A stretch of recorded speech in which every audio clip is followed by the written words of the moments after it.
জম্মু কাশ্মীৰৰ পেহেলগামত আমাৰ 29 জনকৈ ভাৰতীয় লোকক উগ্ৰপন্থীয়ে সন্ত্ৰাসবাদীয়ে গুলিয়াই হত্যা কৰিছে।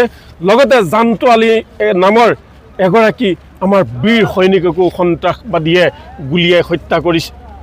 আজি আমি তাৰ প্ৰতিবাদ জনাইছো। আমি আজি হিন্দু মুছলিম কৰি থাকিলে নহব। আজি আমি এক ভাৰতীয় ঐক্যবদ্ধ ভাৰতীয় হিচাপে আমি আজি থিয় দিছো। ভাৰত চৰকাৰৰ লগত থিয় দিছো, ভাৰতীয় সেনা বাহিনীৰ লগত থিয় দিছো। কাৰণ এই যুঁজ সন্ত্ৰাসবাদৰ বিৰুদ্ধে যুঁজ, এই যুঁজ আমাৰ শত্ৰুৰ বিৰুদ্ধে যুঁজ।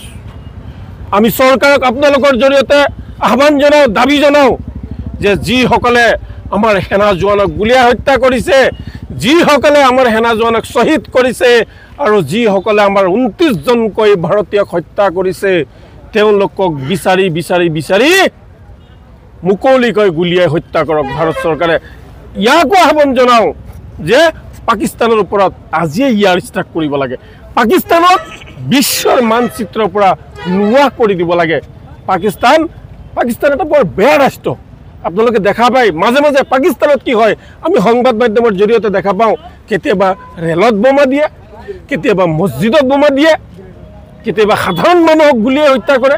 গতিকে এইটো সমগ্ৰ বিশ্বৰ যি নেতাসকল আছে, সেই নেতাসকল উলিয়াই আহিব লাগে।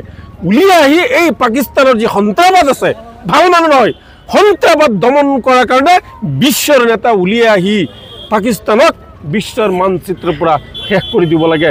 আৰু যাতে দুনাই ভাৰতৰ লগতে হওক, অন্য ৰাষ্ট্ৰৰ লগতে হওক, যাতে মানুহক হত্যা কৰিব নোৱাৰে, মানৱতাবোধক হত্যা কৰিব নোৱাৰে।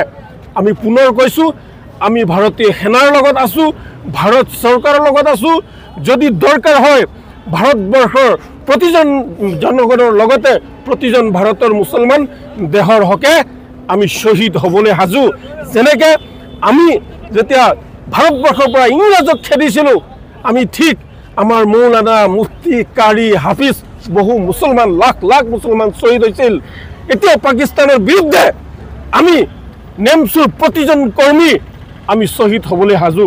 কাৰণ ভাৰতত আমি জন্ম হৈছোঁ, এই আমাৰ জন্মভূমি। আমাৰ জন্মভূমিক কোনোবাই আঘাত কৰিব, আমাৰ জন্মভূমিৰ আমাৰ মানুহক কোনোবাই গুলিয়াই গুলিয়াই মাৰিব। আমি চাই থাকিব নোৱাৰোঁ, আমি ৰৈ থাকিব নোৱাৰোঁ, আমি গুচি যাম। চৰকাৰে আমাৰ হাতত বন্দুক দিয়ক, ভাৰত চৰকাৰে আমাৰ হাতত অস্ত্ৰ দিয়ক, আমি পাকিস্তানৰ বিৰুদ্ধে যুদ্ধ কৰিম।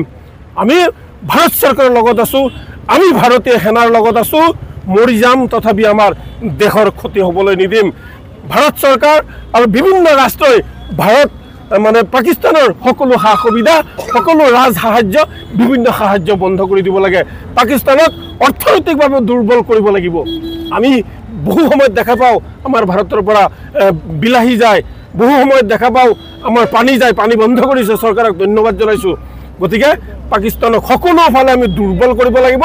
আৰু এতিয়া আমি ঐক্যবদ্ধ ভাৰতীয় হিচাপে হিন্দু মুছলমান সকলোৱে এক লৈ আমি এক হৈ আমি পাকিস্তানৰ বিৰুদ্ধে আমি যুদ্ধ কৰিব লাগিব।